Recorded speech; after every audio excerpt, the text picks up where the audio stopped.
What is up? A lot of news is coming out for Arc Raiders lately, yesterday and today. So we're gonna look at it real quick. Let's break down here. But first off, we'll look at yesterday's news first. Everything you need to know about Arc Raiders. All right, so we have one of the executive producers here, Alexander Grundle, executive producer for Arc Raiders. All right, so as you guys know, Arc Raider is a multiplayer extraction adventure third-person shooter. All right, so if you're here, you're watching this, you probably already know the gist of that. But let's go and look at some of the new stuff here. Um, all right, top side. So I guess this is like one of the few maps that that's going to be in Arc Raiders. So top side is a place where you spend most of your time in Arc Raiders looking for valuable loot. This could be gameplay items you can use to your advantage, or items you can bring back to craft. With more of that later. The first thing you have to be aware of is you are not alone up there. Arc machines will be looking for you. The Arc come in many different shapes and sizes, but be aware that they are all significant threats to any raider. You will face a small 8-legged spiral-looking machine called Ticks. So I guess that's these down here. These are small and stealthy creatures that live inside structures that tend to clean the roofs and walls and will jump and attack any unaware raiders. Okay, so it's little smaller things.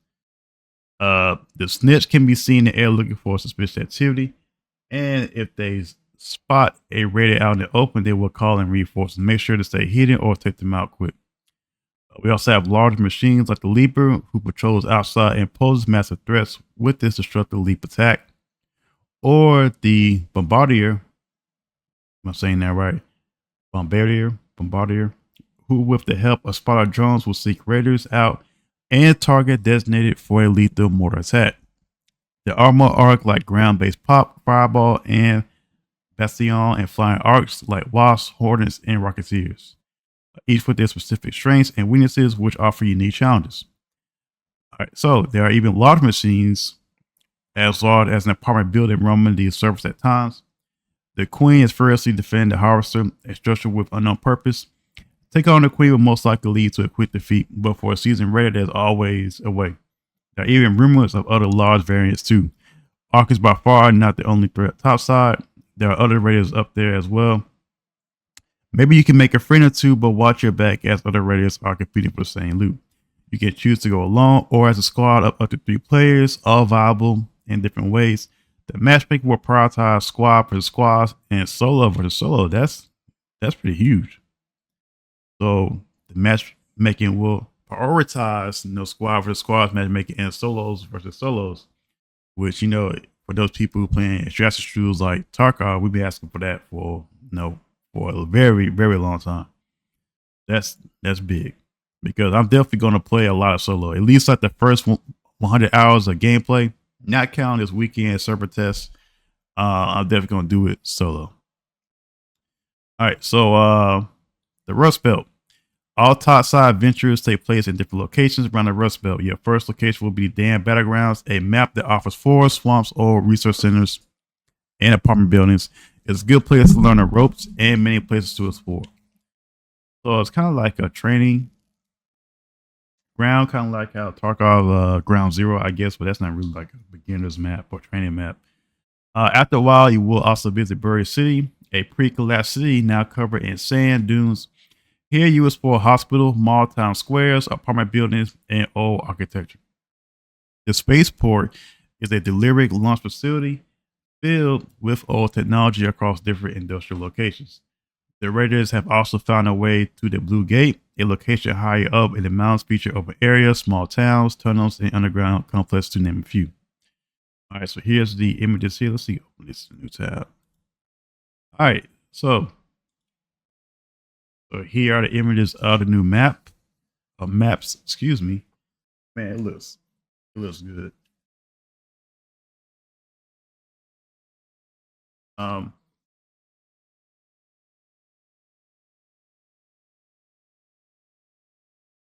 but yeah, it looks great, man. So I'm definitely excited to play the uh server slam this weekend because I missed out on the alpha earlier this year. I had a lot of stuff going on, and I'm definitely not gonna miss out on this weekend. So I'm definitely looking forward to it. So again, this is damn Battlegrounds. Uh, this will probably be Buried City. This will be the spaceport, and of course, this will probably be Blue Gate. Just by the way how it looks. All right. Uh, there are even rumors of a place called Stella Montes, but what that is and how to get there is still unknown. So all locations feature different weather and times of day, and on top of that, at times a location might have special conditions applied. These are events that take place on a map that changes how this map is played and what rewards it offers. Some of these are called night raids that take place at night, where the loot is better and the threat of arc is higher. Okay, so that gives more incentive to do night raids compared to daytime. That's kind of interesting. Other conditions are harvest season that offers high yield of nature loot or electromagnetic storm, hidden bunkers, etc. To name a few. The Rust Belt is a place of constant change and offers all kinds of challenges. Let me make sure my okay. I just picked up my mic.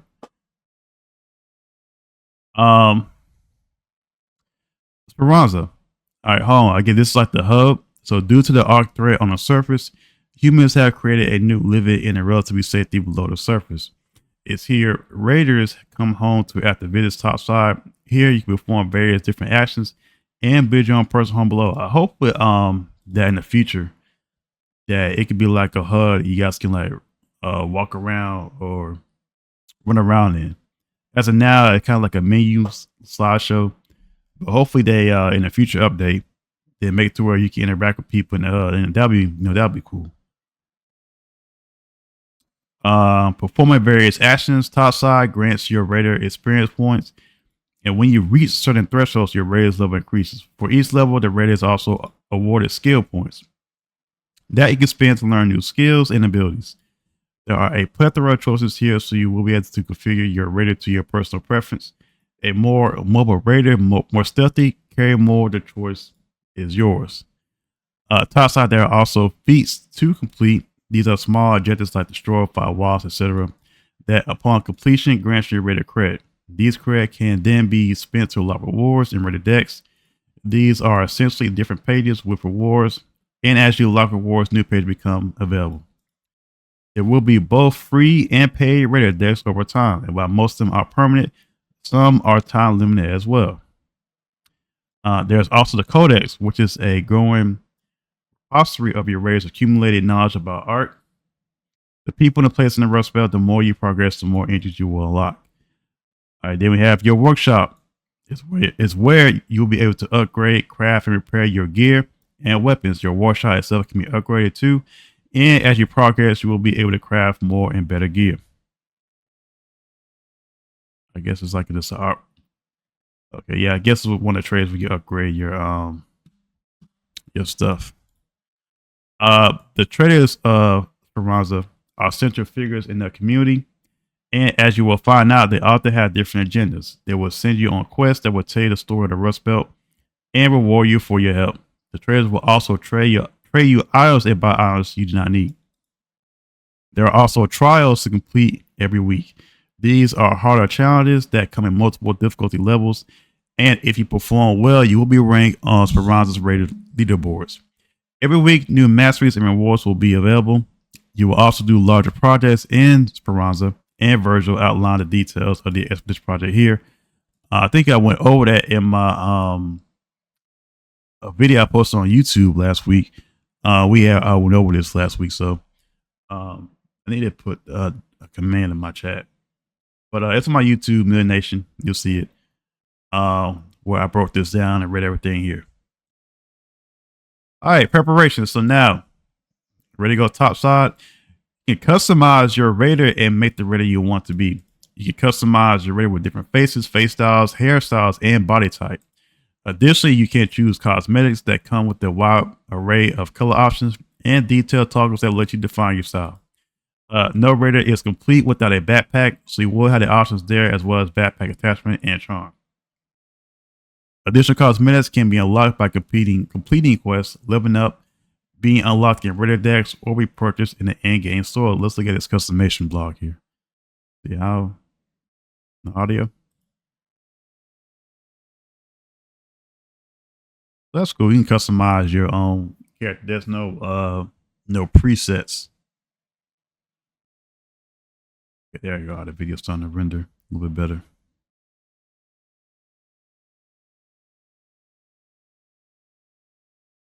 I'll tell you, man. I mean, Arc Raiders, man, they got a chance. You know, there's already a huge demand of the extraction people who are definitely going to play this game. And the fact that it's going out on console too, hopefully it can do more than what DMZ did in the Call of Duty. I know some people like DMZ. It wasn't for me. I don't want to be shooting the bots the whole time.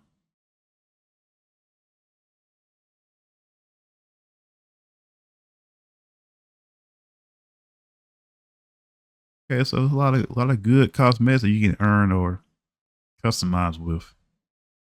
I'm pretty sure they're gonna have way more in future updates.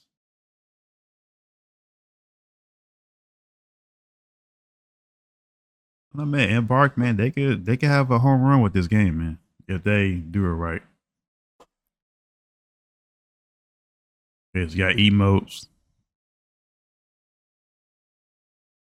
I'm telling you, man, if they do it right, this could be the next thing that I'm gonna grind for at least a few years. Battlefield, I mean, it's okay. Like even before, like Battlefield, like all the like I've never been a Battlefield person. Like, the only reason I'm playing it now is just to level up guns for the BR, and I don't have huge expectations for the BR mode. All right, look at Dapper certainly helps, but looks alone will not be able to carry you through the dangerous top side. You need some good weapons and gear as well. Customize your raid to fit your playstyle with a plethora of weapons, everything from a Rattler, a simple automatic rifle to Volcano, a close range shotgun. Some more high tech weapons like energy weapons. Let me zoom in a little bit more. There is a lot to choose from here, and can further specialize your weapons by adding attachments or taking them to your workshop for full on upgrade. Gadgets are also useful tools topside, and you can equip your raider with everything from lure grenade to triptych arcs to zip lines. Who's ready to find a zip line? Mines, door blockers, grenades, flares, banners, etc. The list goes on. Sorry, that's old Apex. But trust me, I ain't playing Apex ever again. Not ever. Now we got Battlefield out, Arc Raid about to come out, and Tarkov 1.0. Trust me, I'm probably not gonna touch Apex ever again. Unless the day when they say, the server's about to shut down. Anyways, you also find some of the gadgets top side, but in most cases, you are better off coming top side prepared. So that's for the zero to hero run people there. The shielded augments are two items that further allow you to customize your playstyle. You want to be fast and light and sacrifice carry capacity, or perhaps you want to maximize your offensive capacity for more gas ammo. Maybe heavy shields are your thing. So yeah, different play styles you do for on a game when you raid. Being a raider means that sometimes you run low on items. Thankfully, there are ways to get back on your feet. First, there are free loadouts. These are a set of items given to you by citizens for rounds to help you on your way. Feel free to use whenever, no string attached. Secondly, there is your trusty rooster friend, Scrappy, that has a very nice habit of collecting items for you. Thank you by training him or give us some nice cosmetics too. Okay, so you have like a pet that can go and get you items if you're running low. So people like who play, of course, Tarkov would say they don't have enough money. Of course, you have like the scav run, and you can get free gear that way.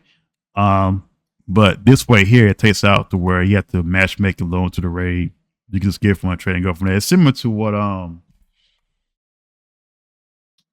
what's that name? What's that in that game? I think not Callisto Protocol. The one extraction shooter, the spacey one, they got shut down. The Psycho Frontier. I believe the Psycho Frontier offered this too, and I'm pretty sure I want to say Marauders. I think they did it too. They offer free loadouts. Oh, and I also I know for sure Hunt Showdown, they offer free loadouts. But I know Hunt Showdown is kind of more PvP, PvE, or more PvE kind of style thing. All right, so are you ready to become a raider? The Rust Belt awaits full of challenges, treasures, and untold stories. Whether you choose to brave it or solo or forge alliances, Arc Raiders offers a dynamic and involving experience we hope you will all enjoy.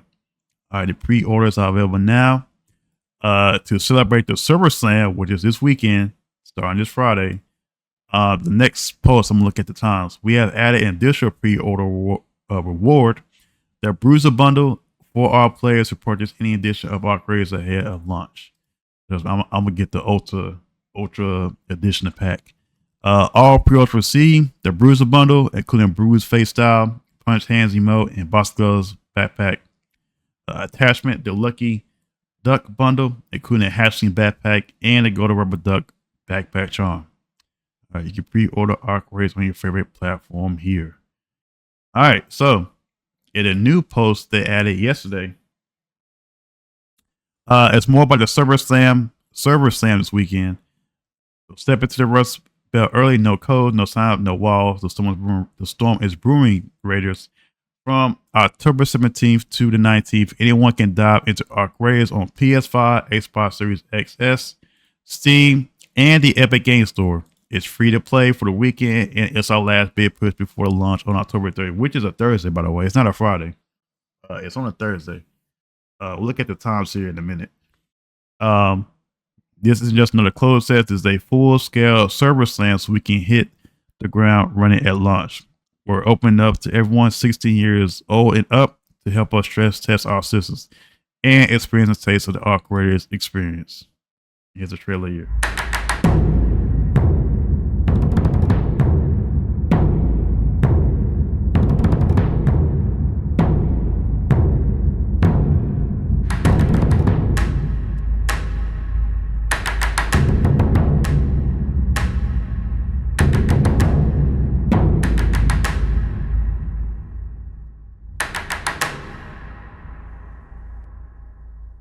Yeah, man, we can't wait. Cannot wait. All right. While we're doing this, we're tuning, refining, pushing our infrastructure before launch. Sorry about trying to read everything fast. It's an essential final step in making sure every citizen of Speranza has a bed to rest in and a hood to hang their pack on. Every shot fired, every connection made, every count survived help us make the full game smoother. We're opening hatch permanently in just a few weeks and we want you to feel charged up when you drop in. So the server sand is also here to give people who have not played yet a chance to experience Arc Raiders for themselves. What do you experience? So we got the map, the damn battlegrounds. All right, so we're gonna play this map. You can run solo or head up with the squad, your choice. This is the first map Raiders was for in the full launch version of Arc Raiders. It's the perfect fighting ground to get your bearings, test your instincts, and learn the rhythm of the Rust Belt. Keep your eyes open for some special conditions like electromagnetic storms and night raids, and perhaps even a visit from the Queen. Trading quests. In Speranza, survival means connection. The traders of Speranza keep the wheels turning, even if each one has their own agenda and their own way of seeing the world. They'll send you on quests that tell the story of the Rust Belt and reward you for your help. You'll trade with them, sell what you don't need, and earn their trust one job at a time. During the Silver Slam, traders will offer a selection of early quests. The more advanced work will have to wait until lunch. Excuse me. I don't want to say lunch. About food. Kind of hungry. I still haven't eaten dinner yet. So here's all the content for the Silver Slam. I'm not gonna read everything word for word. Let me start wrapping up this video. Weapons and gear, early and mid-tier equipment, blueprints, expand your Raider's ability to make and modify weapons and gear. But the highest seal will not be craftable during the Silver Slam. Raider deck, you'll be able to test out the Raider deck functionality with one page of items to unlock. Workshop, basic crafting stations, weapon equipment, and medical are available, but upgrades are not possible for this limited test. Some systems will be visible in the world, but not yet active. Projects, expeditions will be live. Okay, yeah, so this gonna be live. Trials, I think this is like the rank mode in Arc Raiders. Yeah, so yeah, this is like the rank mode. Um, okay, so it'll be visible but not yet active. So you can see it, but we can't like do the quest yet. Okay, all right, I got it. It's important to note that all progress made during the server slam, including any cosmetics or characters level, will not carry over to launch. This code is super kind of skipped over it. However, those who participate will receive their Server Slammer backpack that can be attained on launch. You must connect the Embark ID account you played with for Server Slam. Let me see. I think that's yeah. So that's pretty much it. So we have the Server Slam this weekend. Trust me, I'm gonna be on it all weekend. I'm gonna try to bang out at least like I don't know about 24, but I'm gonna have a long session this weekend. Friday night and Saturday night. Ain't gonna move on this shit. I may be Uber Eats all weekend. Ain't going nowhere. But yeah, that's it, man.